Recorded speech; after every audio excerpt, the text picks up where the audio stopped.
नमस्कार, मैं श्रेया और आप देख रहे हैं खबर बिहार। बढ़ते हैं खबरों की ओर। तिहाड़ जेल को बम से उड़ाने की मिली धमकी, जेल प्रशासन को मिला धमकी भरा ईमेल। दिल्ली में स्कूलों और एयरपोर्ट को बम से उड़ाने की धमकी मिलने के बाद अब तिहाड़ जेल को उड़ाने की धमकी मिली है। जेल प्रशासन को धमकी भरा ईमेल मिलने के बाद पुलिस अलर्ट हो गई है। तिहाड़ जेल में डॉग स्क्वाड की मदद से सर्च अभियान चलाया गया है।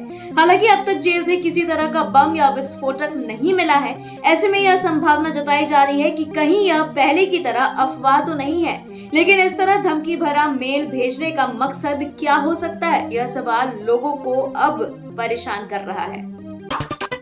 तेजस्वी यादव ने की पीएम मोदी की मिमिक्री, कहा नौजवानों की शादी होने नहीं दे रहे नरेंद्र मोदी। मधुबनी में महागठबंधन के प्रत्याशी अली अशरफ फातमी और एनडीए प्रत्याशी अशोक कुमार यादव के बीच सीधा मुकाबला है। अली अशरफ फातमी को वोट देने की अपील तेजस्वी यादव ने मधुबनी की जनता से की है। इस दौरान मधुबनी के मंच से तेजस्वी यादव ने प्रधानमंत्री नरेंद्र मोदी की मिमिक्री भी की। आपको बता दें कि तेजस्वी यादव ने नरेंद्र मोदी के अंदाज में कहा कि भाई और बहनों, ये विपक्ष के लोग अगर सरकार में आ जाएंगे तब मंगल सूत्र छीन लेंगे। जिनके पास 2 भैंस होगी, 1 भैंस भी ले लेंगे और आपके बाप दादा की संपत्ति तक छीन लेंगे। आपसी रंजिश को लेकर 2 पक्षों के बीच खूनी जंग, मारपीट और गोलीबारी में 5 लोग घायल। सहरसा में सोमवार की रात पुरानी रंजिश को लेकर 2 पक्षों के बीच जमकर मारपीट और गोलीबारी हुई है। इस घटना में दोनों पक्ष के कई लोग घायल हो गए हैं। सभी घायलों को इलाज के लिए अस्पताल में भर्ती कराया गया है। घटना बीरा थाना क्षेत्र के मोकना की है। जानकारी के मुताबिक सभी लोग एक ही गाँव के रहने वाले हैं। एक पक्ष के सिकंदर यादव ने बताया कि कल देर शाम वह घर से बाहर गए थे और जैसे ही वह पत्नी के साथ वापस घर लौटे, आरोपियों ने उन पर हमला बोल दिया। मोबाइल सिम कार्ड 4G से 5G बनाने के चक्कर में रिटायर्ड शिक्षक हुए कंगाल। साइबर ठग ने अकाउंट से निकाल लिया 35 लाख रुपए। इन दिनों साइबर ठग गिरोह काफी सक्रिय हो चुके हैं। मामला मुजफ्फरपुर से सामने आया है, जहां रिटायर्ड शिक्षक साइबर ठगी का शिकार हो गए हैं। आपको बता दें कि 4G मोबाइल सिम कार्ड को 5G में कन्वर्ट करने की लालच दी गई और झांसे में पड़ते ही अकाउंट में रखे 35 लाख रुपए की निकासी कर ली गई। इस मामले को लेकर पीड़ित बुजुर्ग ने साइबर थाने में मामला भी दर्ज कराया है। मर्डर केस में आरजेडी विधायक रीतलाल यादव को बड़ी राहत, आरोप से एमपी एमएलए कोर्ट ने किया बरी। बीजेपी नेता की गोली मारकर हुई थी हत्या। बीजेपी नेता की हत्या मामले में आरजेडी के बाहुबली विधायक रीतलाल यादव को कोर्ट से बड़ी राहत मिली है। पटना के एमपी एमएलए कोर्ट ने बीजेपी नेता सत्यनारायण सिन्हा मर्डर केस में रीतलाल यादव को बरी कर दिया है। हत्या के इस मामले में रीतलाल यादव समेत कई लोगों को आरोपी बनाया गया था। वहीं पटना हाईकोर्ट के आदेश पर स्पीडी ट्रायल चलाकर मामले की सुनवाई की गई। वीआईपी चीफ मुकेश सहनी के खिलाफ बीजेपी ने दर्ज कराया केस। लोकसभा चुनाव के बीच बिहार बीजेपी ने वीआईपी चीफ मुकेश सहनी के खिलाफ पटना के कोतवाली थाने में केस दर्ज कराया है। आपको बता दें कि बीजेपी ने यह मामला प्रदेश अध्यक्ष सम्राट चौधरी का फोटो गलत तरीके से इस्तेमाल करने पर दर्ज कराया है। वीआईपी के आधिकारिक फेसबुक पर सहनी और सम्राट चौधरी की एक फोटो लगाकर लगातार भ्रम फैलाने की कोशिश की गई है। खुद पर केस दर्ज होने पर भड़के मुकेश सहनी, कंकड़बाग थाने में दर्ज कराई एफआईआर। बीजेपी को बताया सबसे बड़ी झूठी पार्टी। बीजेपी ने वीआईपी चीफ मुकेश सहनी के खिलाफ बीजेपी प्रदेश अध्यक्ष सम्राट चौधरी को लेकर लोगों के बीच भ्रम फैलाने का आरोप लगाते हुए पटना के कोतवाली थाने में केस दर्ज कराया है। खुद पर केस दर्ज होने से भड़के मुकेश सहनी ने भी बीजेपी के खिलाफ कंकड़बाग थाने में मामला दर्ज कराया। वहीं सहनी ने बीजेपी को सबसे बड़ी झूठ पार्टी कही है। तेजस्वी ने अनंत सिंह के पेरोल पर उठाए सवाल, बताया चुनाव के बीच क्यों हुई बाहुबली की रिहाई। लोकसभा चुनाव के चौथे चरण की वोटिंग संपन्न होने के बाद तेजस्वी यादव ने मोकामा के पूर्व विधायक अनंत सिंह के पेरोल पर सवाल उठाए हैं। तेजस्वी यादव ने कहा है कि चुनाव को प्रभावित करने के लिए ही अनंत सिंह को पेरोल दिया गया है। वहीं आगे उन्होंने कहा कि चुनाव आयोग से इसकी शिकायत की गई है। उम्मीद है कि आयोग इस पर सख्त फैसला लेगा। उन्होंने मुख्यमंत्री नीतीश कुमार पर भी निशाना साधते हुए कहा है कि जंगल राज की दुहाई देने वाले आज बिहार में फिर से जंगल राज कायम करने की कोशिश कर रहे हैं। प्रधानमंत्री नरेंद्र मोदी ने वाराणसी से नामांकन दाखिल किया। शाह और राजनाथ सिंह समेत मौजूद रहे ये दिग्गज नेता। प्रधानमंत्री नरेंद्र मोदी ने काशी में मां गंगा और काल भैरव से आशीर्वाद लेने के बाद तीसरी बार बीजेपी उम्मीदवार के तौर पर मंगलवार को अपना नामांकन दाखिल कर दिया है। वाराणसी डीएम के ऑफिस में जाकर पीएम मोदी ने अपने नॉमिनेशन का पर्चा भरा। इस मौके पर उनके साथ बीजेपी और एनडीए के कई दिग्गज नेता भी मौजूद थे। राजकीय सम्मान के साथ होगा दिवंगत सुशील मोदी का अंतिम संस्कार, मुख्यमंत्री नीतीश कुमार ने किया ऐलान। मुख्यमंत्री कार्यालय की तरफ से जारी शोक संवेदना में कहा गया है कि बिहार के मुख्यमंत्री नीतीश कुमार ने पूर्व उप मुख्यमंत्री और पूर्व राज्यसभा सांसद सुशील कुमार मोदी के निधन पर दुख व्यक्त किया है। वहीं मुख्यमंत्री नीतीश कुमार के निर्देश पर सुशील कुमार मोदी का पार्थिव शरीर विशेष विमान से दिल्ली से पटना लाया गया। उनका अंतिम संस्कार राजकीय सम्मान के साथ किया गया। वहीं मुख्यमंत्री ने उनकी पत्नी जेसी जॉर्ज से टेलीफोन पर बात कर उन्हें सांत्वना दी है। अंतिम संस्कार में शामिल होने के लिए बीजेपी के राष्ट्रीय अध्यक्ष जेपी नड्डा भी आए थे।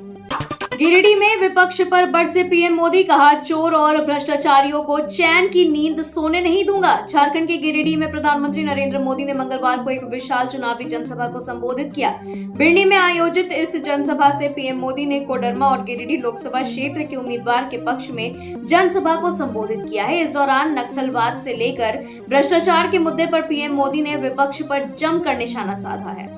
राहुल गांधी के खिलाफ मानहानि मामले में होगी सुनवाई, अमित शाह के खिलाफ आपत्तिजनक टिप्पणी करने का है आरोप। केंद्रीय गृह मंत्री अमित शाह पर निशाना साधने वाली कथित आपत्तिजनक टिप्पणी को लेकर कांग्रेस के पूर्व अध्यक्ष राहुल गांधी के खिलाफ कोर्ट ने सुनवाई करने की तारीख तय कर दी है। आपको बता दें कि अमित शाह के 2018 के मानहानि मामले में सुनवाई विशेष अदालत में नए न्यायाधीश की नियुक्ति के बाद 27 मई के लिए तय की गई है। वहीं राहुल गांधी के खिलाफ मानहानि की शिकायत 6 साल पहले भाजपा नेता विजय मिश्रा ने दायर की थी।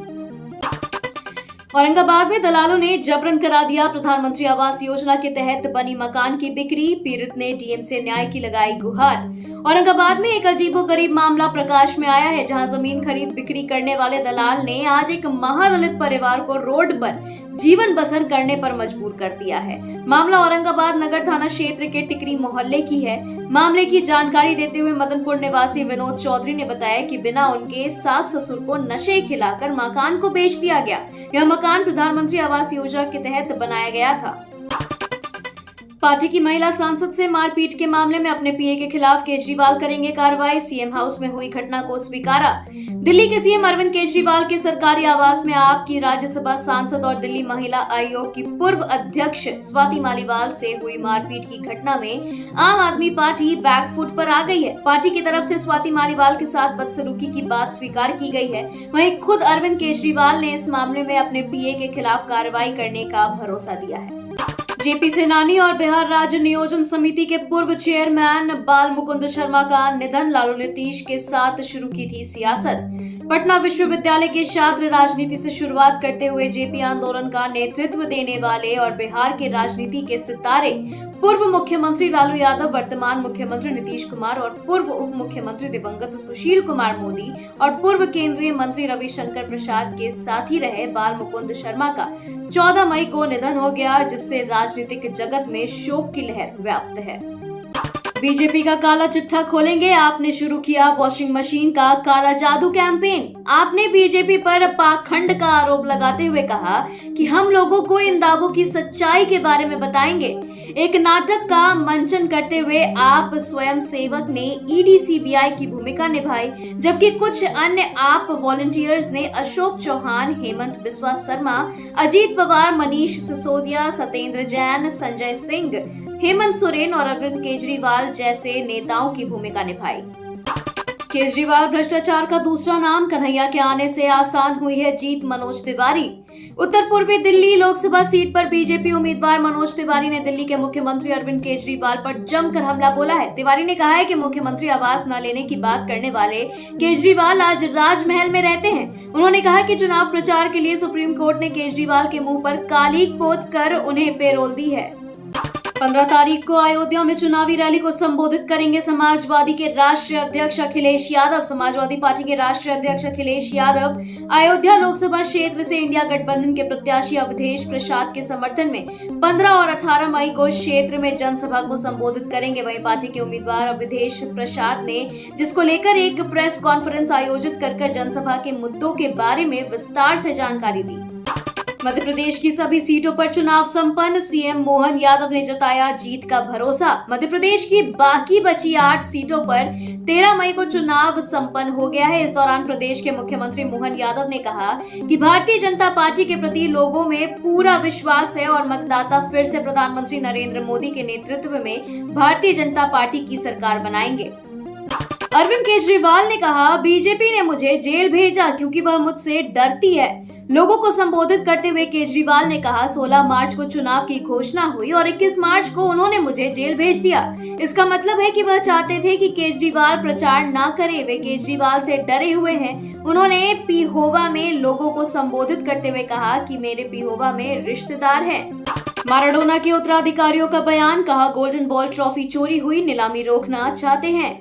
डियोगो माराडोना के उत्तराधिकारी उस ट्रॉफी की नीलामी को रोकने की कोशिश करने के लिए मुकदमा दायर करेंगे जो उन्हें 1986 विश्व कप में अर्जेंटीना की खिताबी जीत के बाद दी गई थी। उनके वकील ने मंगलवार को यह जानकारी दी। टूर्नामेंट के सर्वश्रेष्ठ खिलाड़ी को गोल्डन बॉल ट्रॉफी दी जाती है।